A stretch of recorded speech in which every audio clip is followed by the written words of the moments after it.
Hey guys, welcome to another short video.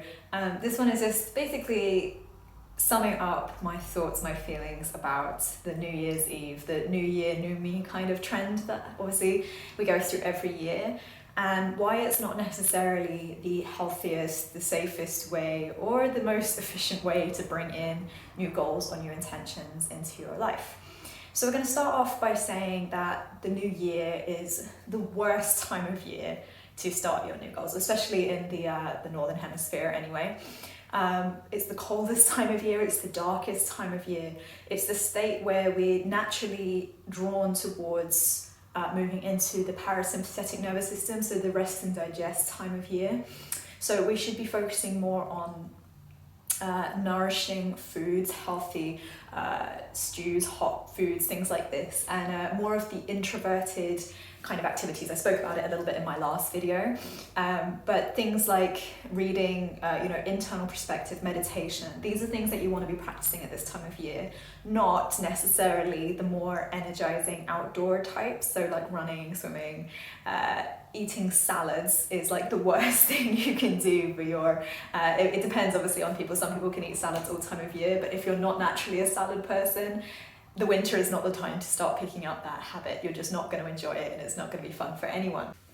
The second thing that I would like to mention is that a year is too long of a time span for me anyway. I don't like the idea that we have one chance to change it in a year. Okay, I like to think of, again, I spoke about it in my winter solstice video.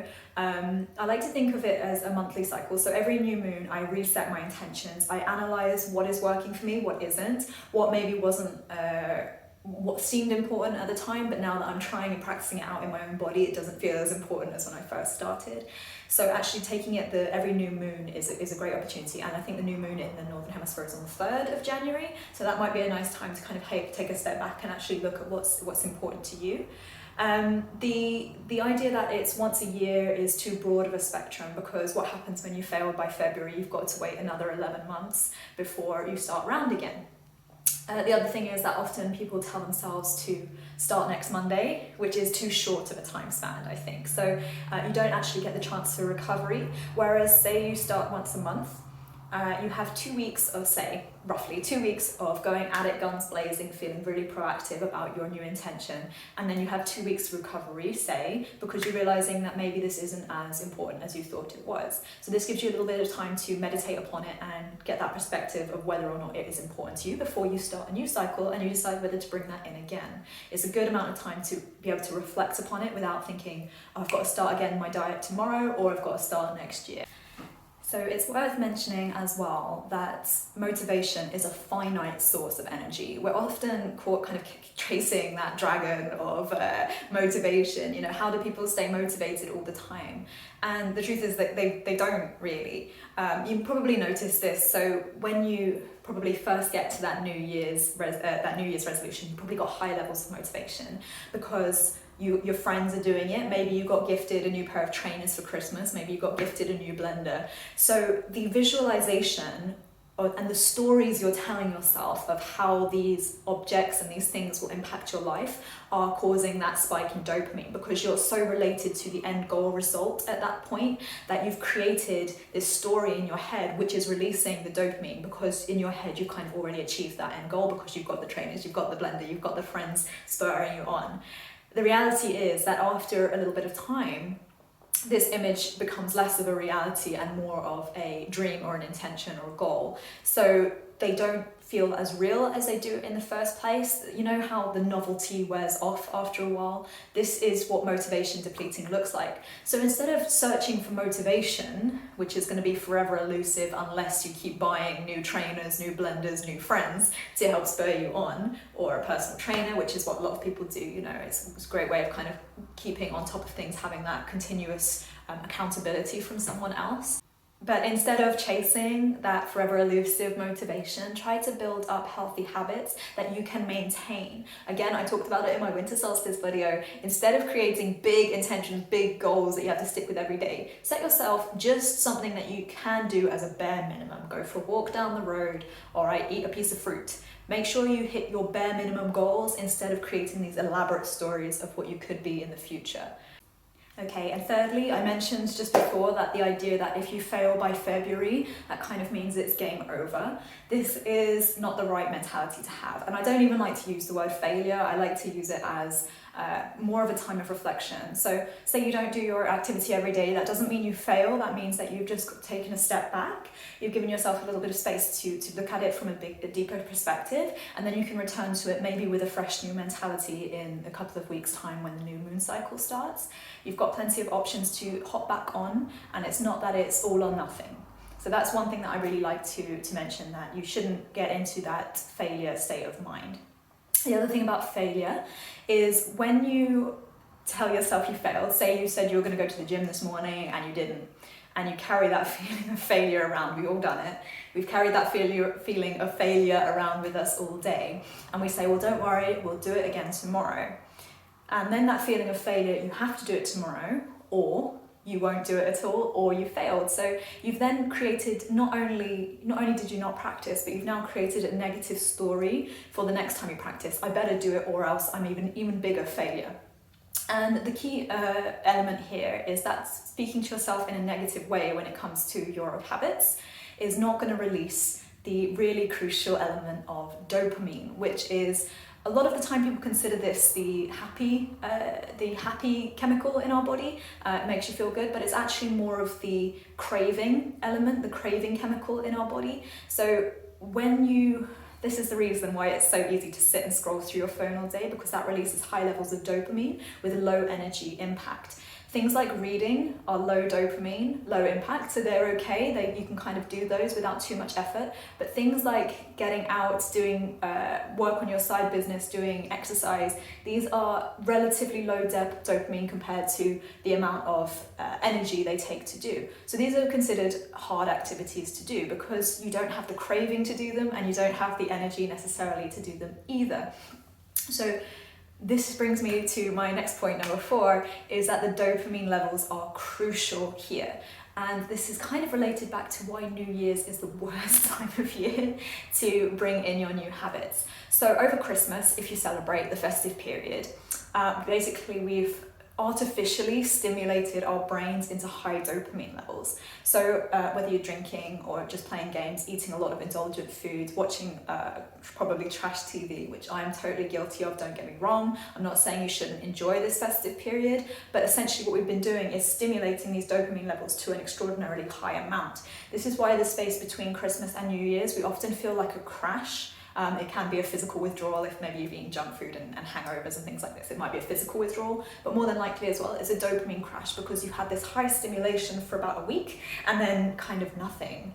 And then from these artificially high levels of dopamine, we're looking to chase essentially that craving again. So we want those high levels of dopamine back. So what's not going to feel very appetizing or appealing for you to do is to go for a run. It's not going to be it's not going to be enjoyable for you because you've basically been artificially stimulating yourself for the past week. So the best way we can kind of get over this hump is to create a dopamine detox. Now there's loads of videos out on YouTube that go through this probably better than I'm going to explain it. But say you've indulged until New Year's Eve, probably more than likely. It's like that time of year where everyone just eats cheese and it's like a weird frenzy. So say you've been in this space until New Year's Eve. I would say you need at least a day or 2 of complete dopamine detox. So no trash TV, no junk food, no coffee, no artificial stimulation, phone, laptops, video games. All of this is going to cause high dopamine spikes. So in order to get your dopamine levels neutralized, you need to basically be bored for a day.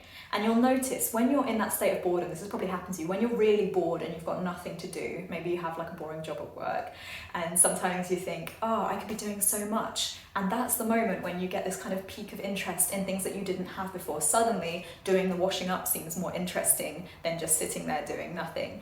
So that you can create this you can create this dopamine level detox. And then the things that create a little bit of dopamine, such as the habits you want to bring in, running, building your side business, maybe bringing in more reading, whatever your habits are, will suddenly seem more appealing.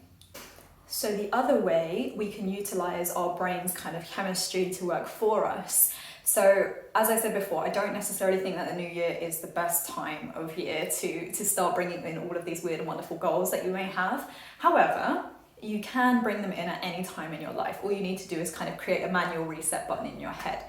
So you can either create the dopamine detox, which will be a day or two of complete dopamine release, and you'll already feel inspired to do the things that maybe you weren't inspired to do before. The other thing you can do is create more dopamine in the things you didn't want to do. So for example, if your goal is to lose weight or get fit, the best thing you can do is high intensity interval training. Well, I'm not a personal trainer, so don't quote me on that, but that is probably one of the best ways that you can burn the most calories, lose the most weight. However, a lot of people I've spoken to do not enjoy that. It is not fun for them at all. And although you release a little bit of endorphins when you do the exercise, it is not worth the amount of energy it takes in order to release that. However, if there's a Zumba class or a dance class or something that seems appealing to you, whatever it may be, and you're like, yes, this is my jam, I'm really enjoying that, but it doesn't burn as many calories as the high intensity interval training, do the one you're drawn to, do the one that you look forward to, and the one that sort of sparks that little bit of joy in you. The other thing you can do to kind of artificially increase that dopamine again, which probably isn't ideal in the long run, but it might help you kind of when you're feeling days of less motivation, is to create dopamine, other like external effects into your habits that you're looking to create. So people do this without thinking about it a lot. So when you're running, you can listen to music that you like, but you can bring it into other elements that you like. So say you're trying to create more of a clean space in your home. When you're doing the dishes, you can watch your favorite Netflix series on your tablet or your phone.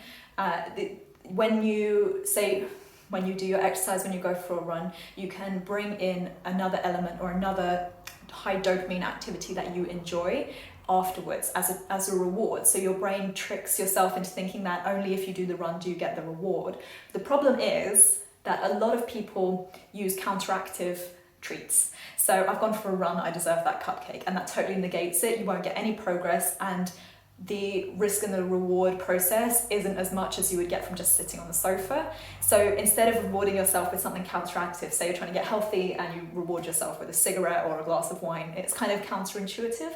However, say you've gone for a run and you want to watch an hour of your favorite Netflix show afterwards on the sofa, then that is totally, you can do that, and that's not going to affect the progress that you've made. So the risk and the reward is kind of a really good way of bringing that in. However, the dopamine detox is probably the safest, most natural way to bring that into your practice.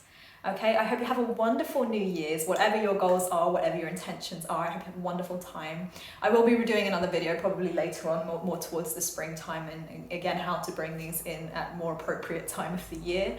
But that doesn't mean that you can't enjoy this time. You've got people around you spurring you on, you've got that accountability from your friends. So if you want to do it, go for it, see how you get on, but try to keep out of that failure mentality and try to make a conscious decision on whether or not it's working for you, as opposed to taking another check off your list of another failure. Try to embrace your decisions as your own. All right, thank you so much for listening to my little rant about New Year's. I hope you have a wonderful evening and a wonderful rest of your 2021. Namaste.